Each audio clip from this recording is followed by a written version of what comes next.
Arsenal 1, Man City 1.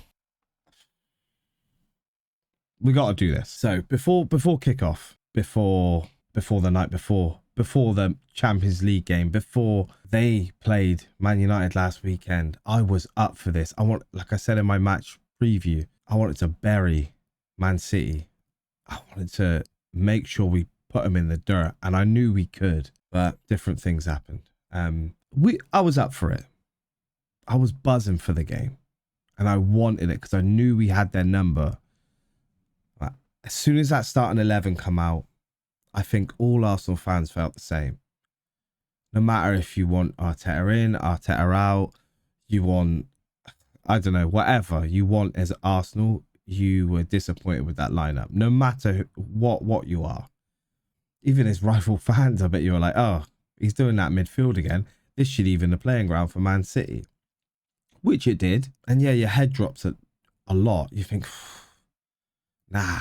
It seems to be every game now, there's one player that the manager could swap out and help us do a better job. At those moments, you know, and I think for me, that's where Arteta's struggling a little bit. But we'll get onto that in the end of the video a bit more. Well, let's talk about how we were feeling. Dropped our heads, but we were still going to support our team. We get going, and we look pretty good before the inevitable, the Haaland goal. And this is the world's best striker right now. And we couldn't hold him off. And if this isn't a statement of why we shouldn't play like this against top teams at the start of the game, okay? At the start of the game, then I don't know what is a wake-up call, because it shouldn't have been like that. It's nothing to do with the midfield. Haaland, when you've got world-class players that can produce moments of magic, just need a half a chance, a moment, he will take it 9 times out of 10. It's too negative. It's that simple. And fantastic from him. You knew it was going to happen. We move. Then after the goal, City locked up shop because Pep was scared before this game. If he wasn't scared before this game, he was scared during the game. He knew they got lucky with a goal. Yeah, not lucky. They're like the switch up, everything was nice. But he did not expect them to go 1-0 up away at Arsenal. Everything was going right for Man City, from the team lineup to that Haaland goal. And then Pep locked up City. Exactly what we did with 10 men last season, which we got a lot of hate for. He locked up City. He went full defense mode. And even Haaland was defended. Everyone was defending. And then just try and get the ball up to Haaland or Doku in space. Just simple old school football. Sam Allardyce thing. Yeah, cool. What I wanted to see from Arteta a little bit was to mix it up a little bit more. You know, even though you've picked that lineup, what could you do? Like, even you're going to play with it for 45 minutes. So 20 minutes go by, 30 minutes go by. Even for the last 10 minutes of that half, let's try and move things around a little bit. I don't know. Moreno, just go sit right up. Just sit up there. You know, anything. I know it sounds crazy, but I would have happily just seen it. Oh, look, Moreno they're playing with 2 strikers and 2 wingers now. And all they're doing is trying to lump the ball up to them on the wings and just find space in that box. Just open up the game a little bit. Try something, but there wasn't. It was the same rigid, clunky, slow, defensive Arsenal, and that's what it was for 45 minutes. There's not much more you can say about it. So yeah, there was no mix up, there was no nothing for 45 minutes. It's that simple. There's nothing to draw away from the first half. City locked themselves up. Fine, that's cool. You're away. Run away with the points. The one good thing Arteta did do, which he doesn't usually do, was make those substitutions early. Whether it was through injury of Madueke, because we've heard that he's got a knee problem now, probably because he's getting ran into the ground. Everything's down one side as usual. The same Saka bullshit. That's what I'm seeing. Run it down that side, run it down that side, run it down that side until the player is on his last legs for 45 minutes. it's not only the players running with the ball for 45 minutes, he's getting hit for 45 minutes because everything is there. So yeah, he's come off a knee injury, he felt it in the first half, but he made those substitutions. So Madueke come off for Saka and Moreno come off for Eze. So probably the starting lineup, what people were going to think anyway, not the Saka, but the Eze, the creator in the 10. That's what we needed. And it was clear. We were still a little bit clunky to start with. People getting the feels for things. Man City come out, like, you know, with a little bit more vim. But as soon as we started to get it clicking with Eze, with Saka, still down that one side, but I seen Eze and Saka. Okay, let's go run over the other side. It started to click a little bit more. It's a little bit too late, and the anxiety builds up with the crowd, with the players forcing everything. It gets too much because we're already 1-0 down and our heads have already gone because we know what we witnessed in the first half. We wasted 45 minutes against a Man City. I'm not saying we should have been 2-0 up first half, but had we played an attacking mid, a 10, things would have been definitely different. We might have conceded the goal, but we might have scored a goal. Then we're more up for the second half because they see how we're playing. But our heads are down because we've seen the same thing. And yes, it works away from home against Bilbao. It worked for a long time against Liverpool. But it's not creative enough. And we know that. As soon as Eze came on the pitch, the craziest thing I haven't seen in a long time for Arsenal, maybe I'm not picking up on it, is these direct balls straight through the middle, over the top to a striker, an attacking midfielder, a winger. Obviously, we see the ones where they switch. Cool, they're fine. But Eze comes on and it's just feed the striker, feed the guys up top with those direct balls. They can run in from an angle, and that's how we scored. But before we get to the goal, Pep overdid it. He put so many defenders on that all it was okay, draw them out, and then there's a massive back line, and then they're going to play someone on side. Just keep dinking the balls over. That's the intelligence of Eze in that 10. Okay, I'm not saying he's a world beater, right? But that's what you need. That's what it makes it look like a world beater, because you're starved of it at Arsenal. Okay, it seems like the only time we can put that person in there is Odegaard. Like, that's it. And when he's injured, oh no, we can't try any other options. But I've got another video coming, and I want you guys to watch and tell me your thoughts on it. But we're going to have another video coming that discusses this problem and some of these issues that I see with Arsenal and player selection. But we have that creative midfielder, and the things start to tick. We're just moving the ball, you know, ticking it around. There's nothing against Moreno because he's being told to do a job and it's not working for him. And we know he's better as a striker. We know he's slow, he's sluggish. And I know for Spain it might work, but they've got Pedri and they've got someone in there that can do that shift. Okay, for Arsenal, it's not working. It's this different level in the Premier League. And then we get to the Martinelli goal, which is what I was saying. The ball over the top, City line, they've got 27,000 defenders on, and it's just draw them out. Eze gets the ball in his own half, like quite deep, and he just dinks the ball over. And Martinelli with a run timed beautifully, yeah, and with a touch and a finish that's also equally as beautiful. There's not much more you can say about it. This is where I think Martinelli works best, off the bench.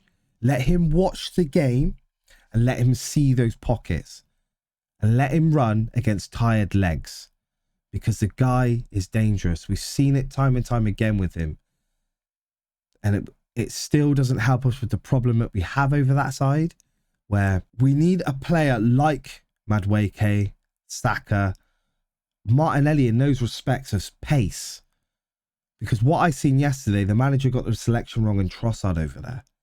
There were so many. Trossard doesn't have any pace. He's not quick.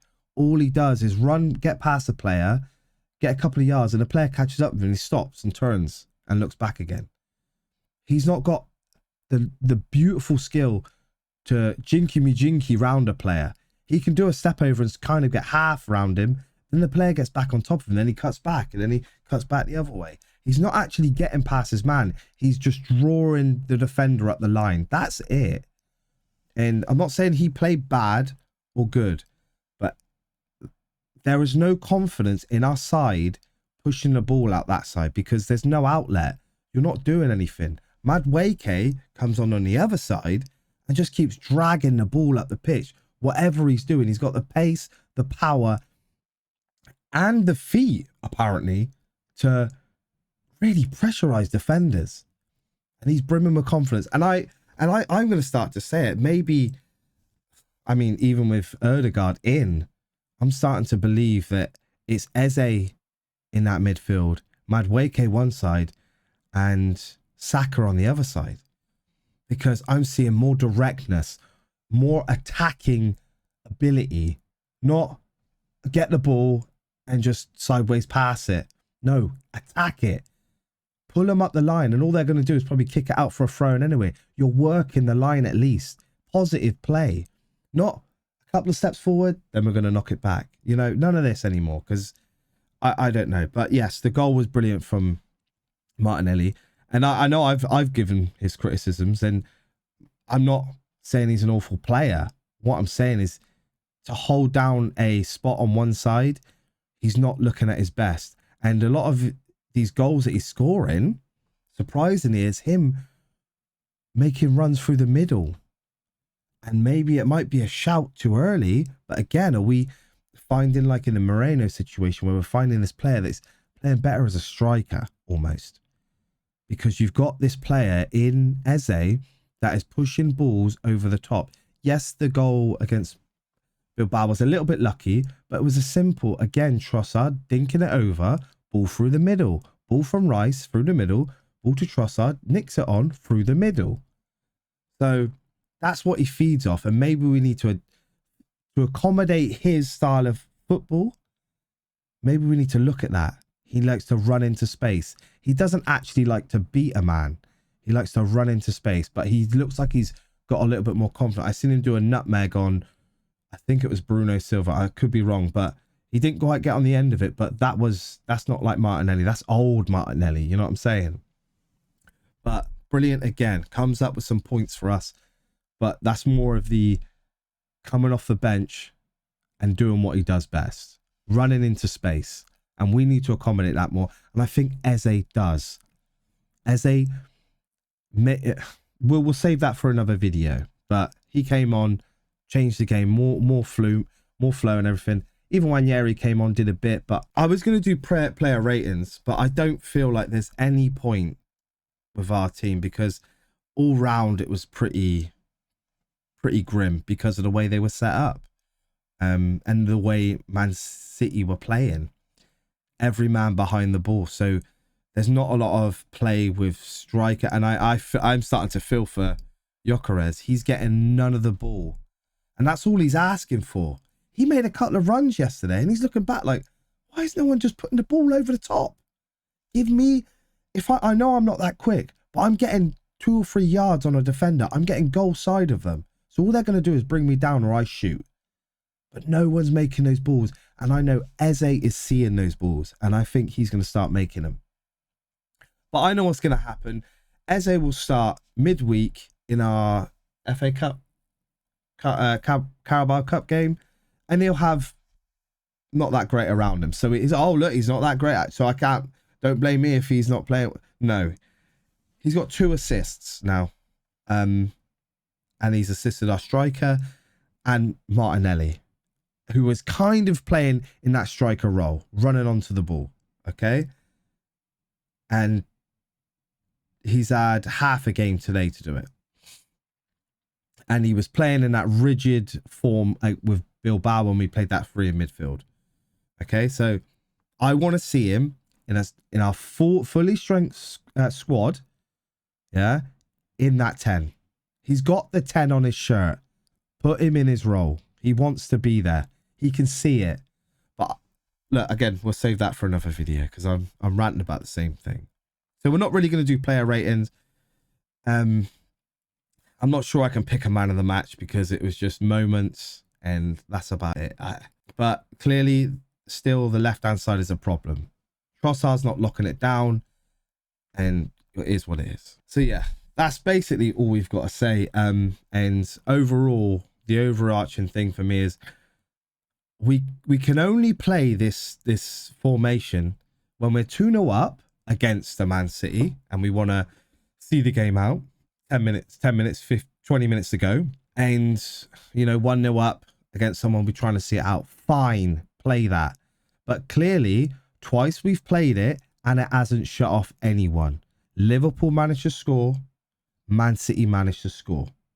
Yes, it was moments of brilliance from both teams. Let's just call it for, you know, Liverpool won a bit crazy, but still, we didn't score and they scored against it. So however you want to paint it up, it was a moment of brilliance, the Liverpool one, but it doesn't matter. It still didn't work. You were trying to shut up and it didn't shut up. It didn't shut off the game. And that one was more apparent because that was from open play. So you could say, oh, it's defense. Well, you've got 20 defenders back there now, so there's no excuses to even let in that goal. Yeah? If you've got the system that you're playing, there's no excuses for it. But I'm not getting on a manager. I think he knows he made the mistakes because I've never seen him make changes at halftime. Yes, he was forced with one, but he made two. And it was in the 10, which we asked for. And it got the game ticking a little bit. I think you start Eze in that 10 against Man City. He's going to rise to the occasion. He's already taken apart Man City a couple of times, right? I'm not saying like he's done some world-beating nonsense, but he's managed to pick him in the Community Shield final. I don't know why we're not. But my other videos is going to deep dive into this situation that Arsenal and Arteta are having at the moment. And I think there's a little bit of truth to it. Anyway, guys, if you like the video, press the like button. It's that simple. If you want to see more, subscribe and let me know what you think in the comments. It's that simple. Peace and love. On to the next one.